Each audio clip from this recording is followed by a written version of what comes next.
আরিয়ার ফোন ধরতেই আরিয়ার বাবা যে আকাশ জেনে গেল শুভ। হ্যাঁ বন্ধুরা, এমনটাই দেখা যাবে। তাই সম্পূর্ণ জানতে ভিডিওটিতে লাইক দেওয়া, চ্যানেলটি সাবস্ক্রাইব করে দেখতে থাকুন।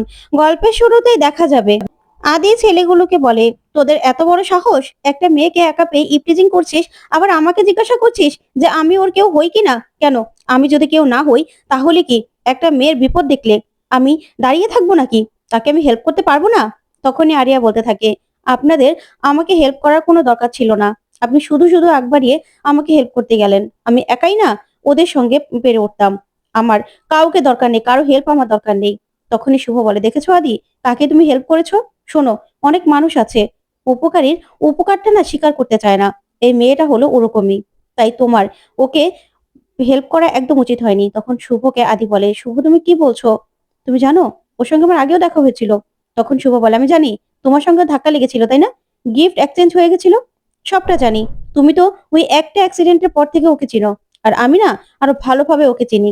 ও আমাদের সাজের সঙ্গে প্রতিদিন কলেজে ঝামেলা করছে, সাজকে বুলিং করছে। বুঝতে পেরেছো? আজকে এরকম একটা কাণ্ড করেছিল না, যার জন্য যার জন্য আজকে সাজের আর কেশবের অনেক বড় বিপদ হতে যাচ্ছিল। তখনই আদি বলে, কি বলছো তুমি শুভ? কেন এরকম করছো? তখন শুভ বলে, আমি যা বলছি ঠিক বলছি। এই মেয়েটা কারো হাত থেকে সাহায্য পাওয়ার মেয়ে নয়। আর একটু অনুতপ্ত বোধ আছে? নেই তো। তাই আমাদের এখানে থাকার না কোনো দরকার নেই। চলো, চলো এখান থেকে। তখন আদি যেতে না চাইলেও শুভ আদিকে জোর করে সেখান থেকে নিয়ে যায়। তখন আরিয়া বলে, হ্যাঁ হ্যাঁ, যান যান। তখনই গুন্ডাগুলো আরিয়াকে এসে ধরে আর বলে, দেখ এবার এবার তোর কি অবস্থা করি। তোর ক্লাসমেট, ওকে আমরা ইপটিজিং করেছিলাম না? এবার দেখ তোর এমন অবস্থা করব যে তুই সারা জীবন কাউকে মুখ দেখানোর অবস্থা থাকবে না। তুই একা একটা মেয়ে হয়ে তুই আমাদের সঙ্গে পাঙ্গা নিতে এসেছিস। ছেলেরা কি জিনিস জানিস না? ওইদিকে শুভ সবটা দেখে দেখে প্রচন্ড রেগে যায়। অন্যদিকে দেখা যাবে সাজ কেশবকে বলে, দাদা ভাই, আজকে মামুনি আমার জন্য শুধু শুধু আবার ঝামেলায় পড়লো। আমার না আর ভালো লাগে না রে। তখন কেশব বলে, কেন এই কথা বলছিস বল? তুই আমার একমাত্র বোন, আর তাছাড়া তো দাদা আছে না, তুই কেন চিন্তা করছিস? তখনই সাজ বলে, না রে, তোরা উম, রোজ রোজ আমাকে কি করে সবার থেকে রক্ষা করবি? আর কলেজে গেলে এরকম তো হবেই। তাই আমাকে রক্ষা করতে শিখতে হবে, আমাকে রুখে দাঁড়াতে হবে। তখন কেশব বলে, এই তো আমার বোনটা একা একা সাহসী হয়ে উঠছে, এটাই তো আমি চাই। তখনই দেখা যাবে কেশবের ব্যাগ থেকে সাজ একটা লেডিস পারফিউম পায় আর বলে, কিরে দাদা ভাই, এটা কার জন্য এনেছিস? এটা তো লেডিস পারফিউম মনে হচ্ছে। তখন কেশব বলে, এটা আমার, দে। তখন সাজ বলে, কার জন্য এনেছিস বল, না হলে কিন্তু আমি দেবো না। তখন কেশব জোরাজোরি করে পারফিউমটা নিয়ে নেয় আর রেখে দেয় আর বলে, শোন, তুই না এখন এসব নিয়ে ভাবিস না। এসব নিয়ে না ভেবে এটা ভাব যে মা আর বাবা এতদিন পরে ডেটে গেছে, তারা এখন কি করছে সেটা কি করে জানতে পারবো বলতো? তখন সাজ বলে, সেটা আবার জানার কি আছে? এতদিন পরে মামনি আর জেঠু ডেটে গেছে, তারা নিশ্চয়ই সুন্দর সময় কাটাচ্ছে, আর সেটা শুধুমাত্র তোমার জন্য সম্ভব হয়েছে। তখন কেশব বলে, না, এই সব কিছু অর্গানাইজ করেছে ড্যাড। তাই ড্যাড আর মামা আবার নিজেরা নিজেদের হারিয়ে যাওয়া সময়গুলো ফিরে পাক, ব্যাস, আমার আর কিছু চাই না। ওইদিকে আরিয়াকে ছেলেগুলো ধরে উত্তক্ত করতে থাকে আর বলে, দেখ ছেলেদের পাওয়ার কি, আজকে তোকে দেখাবো। ঠিক তখনই শুভ আর সহ্য করতে না পেরে আদিকে নিয়ে আবারও ভিতরে আসে, নিজের চশমা খোলে, তারপরেই নিজে রেডি হয়ে ছেলেদের সামনে আসার বলে, এই ছেড়ে দে ওকে। তখন তো আরিয়া গুন্ডাদের কাছ থেকে ছুটেই শুভর কাছে চলে যায়। তখন শুভ বলে, কি ভেবেছিস রে তোরা? কি ভেবেছিস তোরা পুরুষ বলে তোদেরই শক্তি আছে, আর মেয়েদের তোরা দুর্বল ভাবিস? তখন আরিয়া শুভর কাছে এসে দাঁড়িয়ে বলে, এবার দেখ মেয়েদের পাওয়ার কাকে বলে। এই বলেই শুভ আর আরিয়া একসঙ্গেই গুন্ডাদেরকে মারতে থাকে, যা দেখে আদি রীতিমতো চমকে যায় আর মনে মনে বলে, এটা কি করে সম্ভব? দুজনের কথার স্টাইলও এক, মারার স্টাইলও এক, এটা কি করে হতে পারে? একদম একভাবেই দুজন দুজনকে মারছে। তখন আরিয়া আর শুভ গুন্ডাদেরকে ইচ্ছে মতো মারে আর বলে, দেখ এবার তোদেরকে আমরা কি করি, কি করি এবার শুধুমাত্র দেখবি। তখন আরিয়া বলে, মেয়েদেরকে দুর্বল ভাবিস তাই না? তারপরে শুভ আর আরিয়া দুজন দুটো লাঠি নিয়ে নেয় আর লাঠি নিয়ে ইচ্ছে মতো গুন্ডাদেরকে পেটাতে থাকে, যা দেখে আদি পুরো শক আর বলে, আমি তো কিছুই বুঝতে পারছি না, আমি কি একটু বেশি ভাবছি নাকি? দুজন দুজন একই, না হলে যেমন শুভ তেমনই আরিয়া, শুভর মতো হুবহু আরিয়া, দুজনের মারার স্টাইলও এক। আমি তো অবাক হয়ে যাচ্ছি, কি করে হতে পারে এসব কিছু, কি করে? তখন এই কথাগুলো ভেবেই আদি চিন্তা করতে থাকে। ওইদিকে শুভ আর আরিয়া সবাইকে একদম মেরে শুইয়ে দেয়।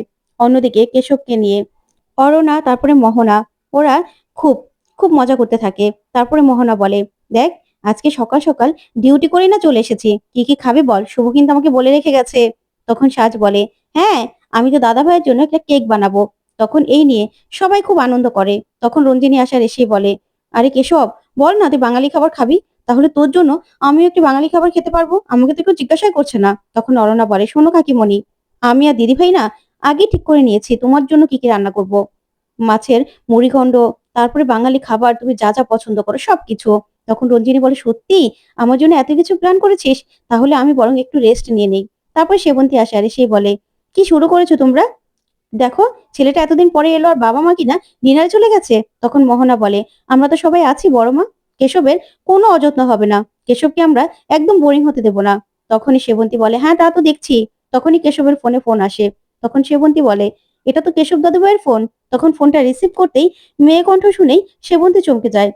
তারপরেই কেশব এসে ফোনটা নিয়ে নেয় আর বলে, ঠাম্মি, ওটা আমার বন্ধু। তখন তো সবাই মিলে জিজ্ঞাসা করতে থাকে কে।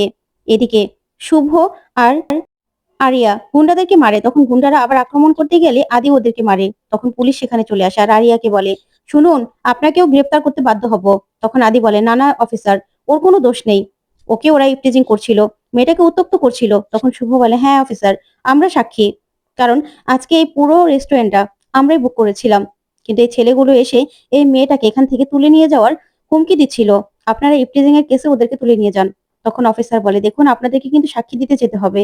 ওইদিকে আরিয়া ওদের কথা শুনে খুব কষ্ট পায়। তখন শুভর হাতে ব্যথা পেয়েছে। আদি দেখে বলে, শুভ, তুমি তো ব্যথা পেয়েছো, খুব লেগেছে। তখন আরিয়া আস্তে আস্তে রেস্টুরেন্ট থেকে বেরিয়ে যায়। তখন ম্যানেজার আসে আর সেই বলে, স্যার, আপনারা আমাদের রেস্টুরেন্টের জন্য যা করলেন, মেয়েটার জীবনও বাঁচালেন, না হলে মেয়েটাকে এই ছেলেগুলো শেষ করে দিত। আপনারা ডিনার না করে যাবেন না স্যার, প্লিজ। তখন আদি বলে, ডিনার কি করে করব, দেখুন না রেস্টুরেন্টের অবস্থা। তখন শুভ বলে, থাক না, এত করে যখন বলছে, আমরা ডিনারটা করেই নেই। তখন আদি বলে, ঠিক আছে, বেশ। তারপর আদি শুভকে বসিয়েই ফার্মেসিতে যায় ওষুধ আনার জন্য। এদিকে শুভ বলে, মেয়েটা কি চলে গেল, অকৃতজ্ঞ মেয়ে একটা, এইভাবে চলে যেতে পারলো। ওইদিকে সেবন্তী কেশবকে বলে, দাদু ভাই কে ফোন করেছিল, বল তোর কোন বন্ধু। তখন কেশব বলে, আমার বন্ধু ঠাম্মি। তখন সাজবাতি বলে, তার মানে দাদা ভাই, ওই যে যার পারফিউম পেয়েছি সেই তো, তার মানে আমার দাদা ভাই কাউকে পছন্দ করছে। এই নিয়ে মোহনা, তারপরে অরুণা, ওরা সবাই মজা করতে থাকে। তারপরে কেশব সাজবাতির কান ধরে। তখন সেবন্তী বলে, একদম না, বাজে কথা বলবে না, আমার কেশব দাদু ভাইয়ের জন্য আমি নিজে মেয়ে ঠিক করবো, কেশব দাদু ভাইকে আমি নিজে বিয়ে করাবো, আমার আদির মতো ভুল আমি কিছুতেই করতে দেব না। তাই এসব মজা কোনোদিনও তোমরা করবে না, বুঝতে পেরেছো। তখন এই বলেই সাজবাতিকে অনেক কথা শুনিয়ে চলে যায় সেবন্তী। তখনই মোহনা সেখান থেকে চলে গেলে কেশব সাজকে বলে, ঠাম্মির কথা কিছু মনে করিস না। তখন সাজ বলে, না। ওইদিকে শুভ দেখতে পায় একটা ফোন বাজছে। তখন শুভ ফোনটা ধরলেই বলে, এটা তো আরিয়ার ফোন, কিন্তু কি করে ওর কাছে পৌঁছে দেব। যাক, সাজবাতির কাছে কালকে পাঠিয়ে দেব, ও না হয় দিয়ে দেবে, কিন্তু ওর ড্যাড তো বারবার ফোন করছে, কি করব আমি, ফোনটা কি রিসিভ করব। এই বলে শুভ চিন্তা করতে থাকে। তারপর শুভ বলে, না, আমি বরং ফোনটা রিসিভ করে বলে দেই। এই বলে শুভ ফোনটা রিসিভ করে হ্যালো বলতেই আকাশ বলে, আরিয়া। তখন তো শুভ আকাশের কণ্ঠ শুনে চমকে যায়। আর আকাশও শুভর কণ্ঠ শুনতেই শুভর কণ্ঠ ধরে ফেলে আর মনে মনে বলে, শুভলক্ষ্মী, শুভলক্ষ্মীর কণ্ঠ। তো বন্ধুরা, কেমন লাগলো আজকের আপডেট, কমেন্ট করে জানাতে ভুলবে না। ধন্যবাদ।